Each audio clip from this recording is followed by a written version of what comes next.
Amber is a quiet girl who lives in her sketchbook. Drawing is the only place she feels safe and in control. At school, a classmate named Bowman targets her non-stop, and one day he goes too far. He snatches her sketchbook and flips through it in front of everyone. Most pages are harmless, until he lands on one that makes his stomach drop. Amber has drawn a warped, raging version of herself brutally attacking him. It feels like years of humiliation boiled into one picture. Spooked, Bowman reports her to the school therapist. Amber's father, Taylor, is called in. The therapist says the sketch shows resentment, but feelings alone don't make someone bad. When someone is mistreated, emotions build. Amber stays calm and repeats her dad's rule. You can't always control what you feel, but you can control what you do. The therapist agrees and asks what's in Amber's head right now. Amber admits the anger is intense, and her thoughts can turn extreme. The therapist looks unsettled, but she still believes art is the safest outlet, so she gives Amber a fresh sketchbook and tells her to draw everything out. Then the story shifts to Amber's brother, Jack, alone in the woods, scrolling on his phone. A message from Taylor sends him home, but he slips, injures his hand, and drops the phone into a pond. The screen looks ruined until he wipes it, and it's suddenly perfect again. Jack frowns and keeps walking. At dinner, Taylor serves Jack pizza on a special plate that belonged to their late mother, Ellie. Jack snaps, convinced using it casually will erase her memory. The tension spreads, and Amber, already overwhelmed, drops the plate. It shatters. Jack feels rage flare, but he forces it down and locks himself in his room. Taylor sits drained, missing Ellie, remembering how she used to soften fights, warm, patient, gentle. In his room, Jack notices stains from his injury, starts changing clothes, and freezes. His hand is completely healed. One thought hits him, that pond water wasn't normal, and it did something to him. The next morning, Amber and Jack ride the school bus when Amber suddenly realizes she left her sketchbook at home. She panics and begs Taylor to bring it, but he calmly refuses, saying she can survive one day without it. Sensing her anxiety, he promises he won't look inside. Still, Amber grows tense, knowing the sketchbook is out of her control. Jack stays quiet, scrolling through his phone, researching the pond water. He's convinced something about it isn't normal. Amber, meanwhile, spirals over the thought of her sketchbook sitting at home. Jack tries to help by offering his own sketchbook, but Amber snaps. She grabs it and throws it out of the moving bus. Jack is furious and hurt, but he swallows his anger to avoid another fight. We learn Taylor's sister Liz is a property dealer, and Taylor is preparing to sell the house. To make it presentable, he packs up the family's belongings while Liz shows the place to a potential buyer. Taylor waits outside in his car. While sitting there, he notices Amber's sketchbook and absent-mindedly picks it up.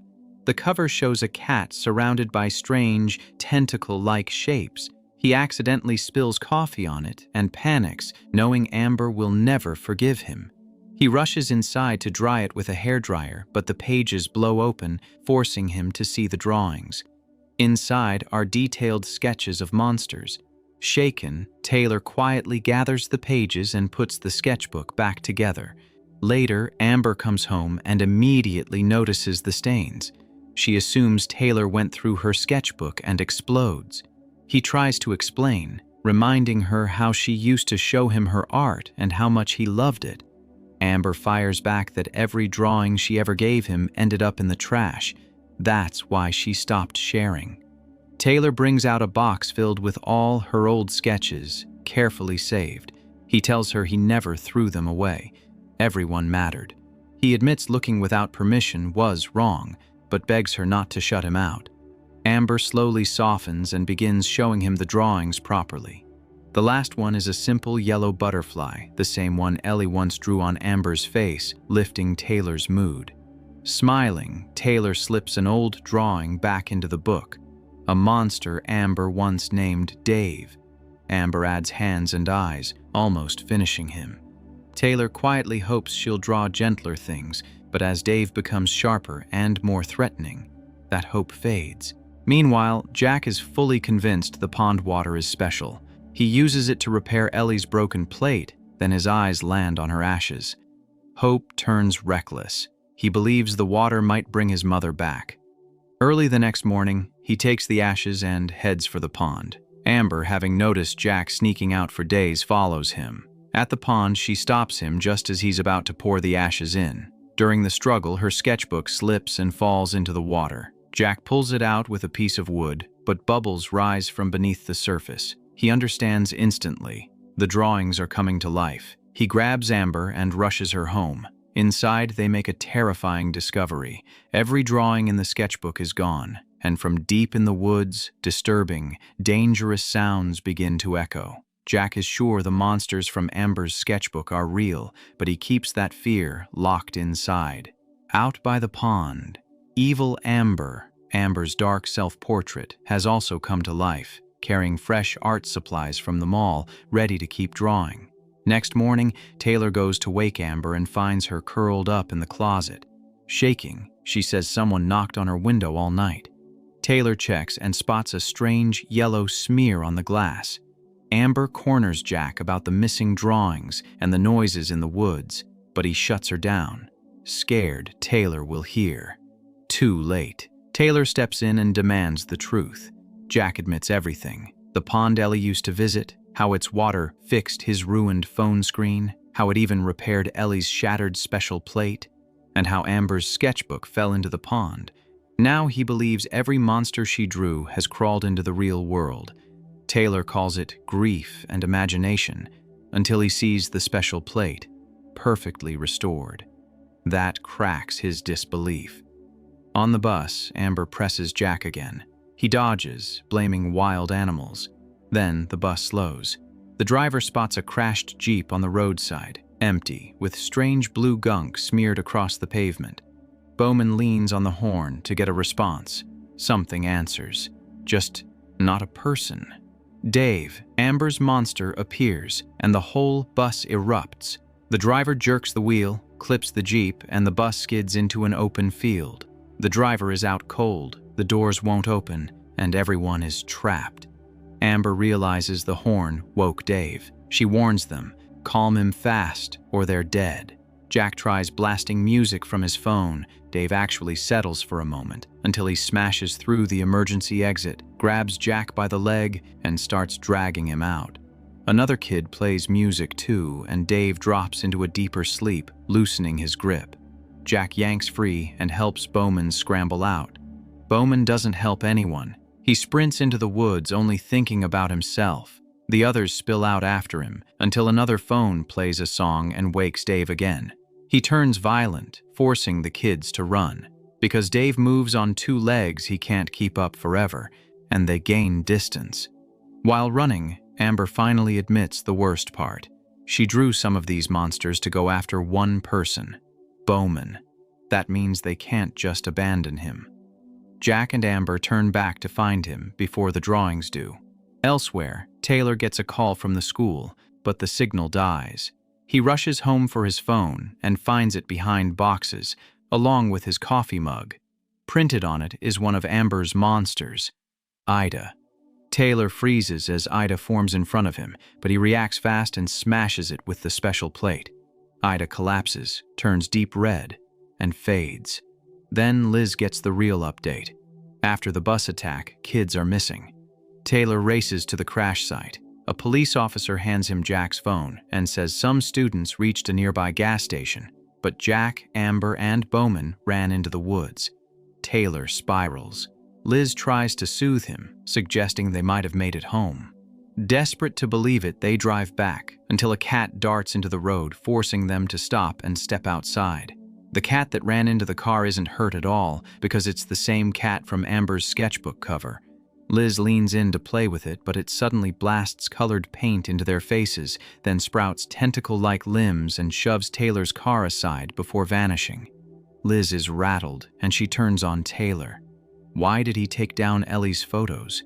Does he even talk about her with the kids?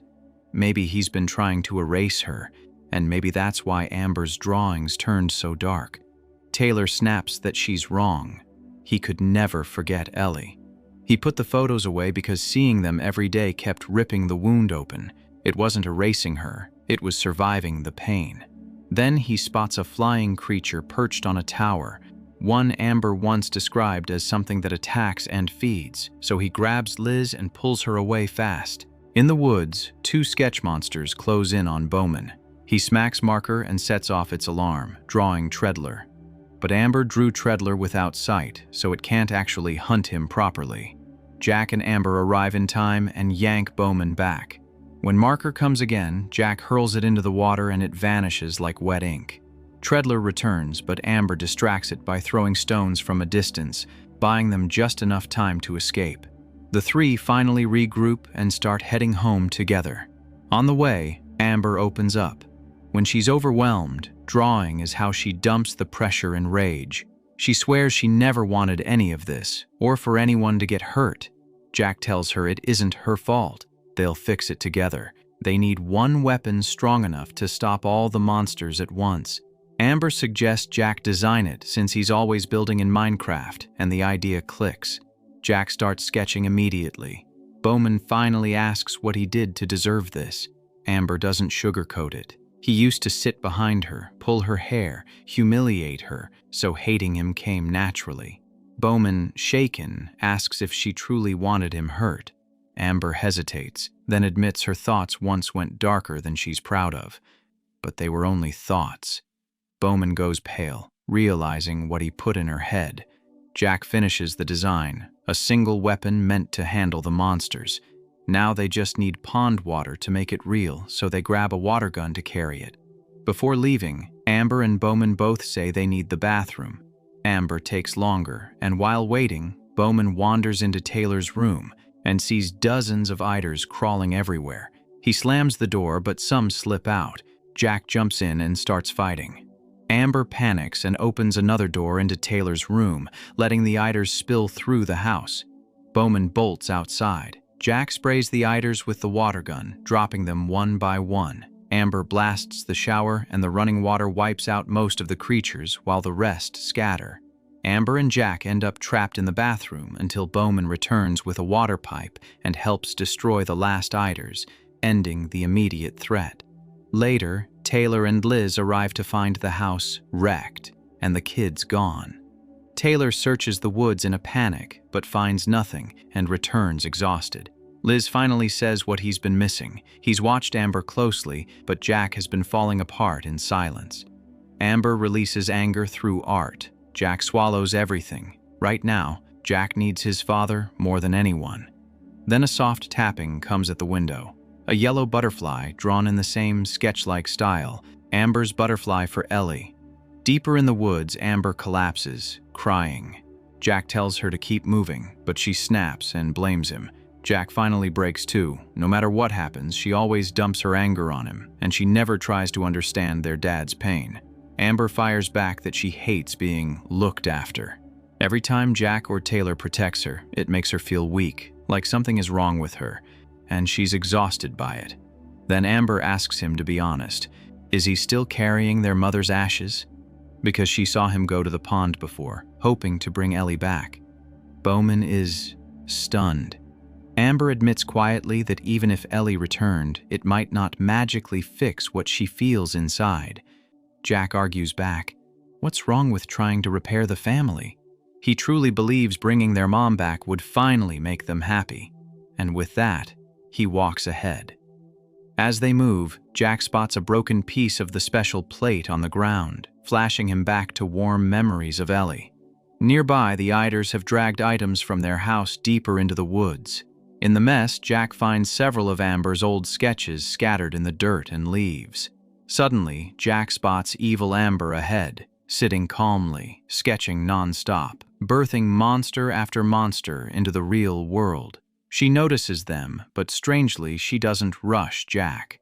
When Jack's weapon design slips from his hand, evil Amber snatches the paper and tears it to shreds. Up close, Bowman recognizes her instantly. She's the exact dark drawing Amber once made, the one where that version of Amber was attacking him. Amber forces herself to admit the truth. Evil Amber doesn't just want Bowman gone. She wants everyone to suffer. She wants the whole world to burn. Jack turns to Amber and says it like a promise. She was never a monster. She cares too much for that. Drawing monsters doesn't make her one. He pulls out an old sketch. Amber drew him holding a Minecraft diamond sword and reminds her she's also the person who creates good things. What other people think doesn't define her. He and their dad have always seen who she really is. With the weapon plan destroyed, the hope drains out of the moment until Bowman finally does something brave. He charges straight at evil Amber to pull her focus, giving Jack a chance to grab her remaining supplies so Amber can redraw the weapon. Monsters swarm and chase Bowman through the woods. He dives into a tent, but an Idra is waiting inside. He screams and stumbles back out, almost caught, until Taylor and Liz burst in, guided by the yellow butterfly. They smash the two creatures, closing in on Bowman, saving him at the last second. Amber lunges for the tools, but evil Amber surges at her. Jack sparks a lighter and sprays, blasting flames to hold evil Amber back long enough for Amber to start sketching the weapon again. Evil Amber adapts fast, ruining every pen, sabotaging every attempt, making sure Amber can't finish. In the chaos, Jack goes down. He tries to burn evil Amber's face. It doesn't even flinch. She grabs him by the throat and lifts him off the ground. Amber has no time left. She makes a desperate choice, sketches thick tentacles onto her own arms, sprints to the pond and makes them real. Massive tentacles explode into existence and slam evil Amber away, saving Jack. But evil Amber is stronger than Amber expects. She grabs Amber and turns on her. Jack strikes back with the Minecraft diamond sword, slicing off evil Amber's arm. Enraged, evil Amber lunges for one final kill until Bowman fires the upgraded weapon. The blast hits true and finally destroys her. Taylor rushes to Amber, only for a massive snake-like creature to whip toward her. He freezes in terror, then realizes Amber is already safe. Jack gathers Amber's old sketches and throws them into the pond. As they come alive, they don't attack the family. They attack the remaining creatures, wiping out every last monster in the woods. Then Jack stops, holding Ellie's ashes. He hesitates. Taylor steps forward, quiet but steady. He says he knows what Jack is thinking, and he needs him to listen. He admits they all miss Ellie. He confesses he failed them, so obsessed with fixing Amber that he ignored what really mattered. Amber was never broken. She was the only one facing the pain honestly, while he and Jack were the ones unraveling. Amber didn't hide her grief. She poured it out through art. Taylor apologizes to Jack for not being there and tells him fixing everything was never Jack's job. Jack finally breaks. Crying, he admits they can't bring their mother back and confesses he accidentally broke the box, scattering Ellie's ashes. Taylor doesn't explode. He just pulls Jack into a tight hug. Nearby, Amber gently releases the yellow butterfly sketch into the pond with the rest. Later, Taylor puts Ellie's photos back up around the house, letting her memory exist openly again. And with her anger finally settling, Amber doesn't need monsters anymore. Her sketchbook fills with brighter, hopeful drawings,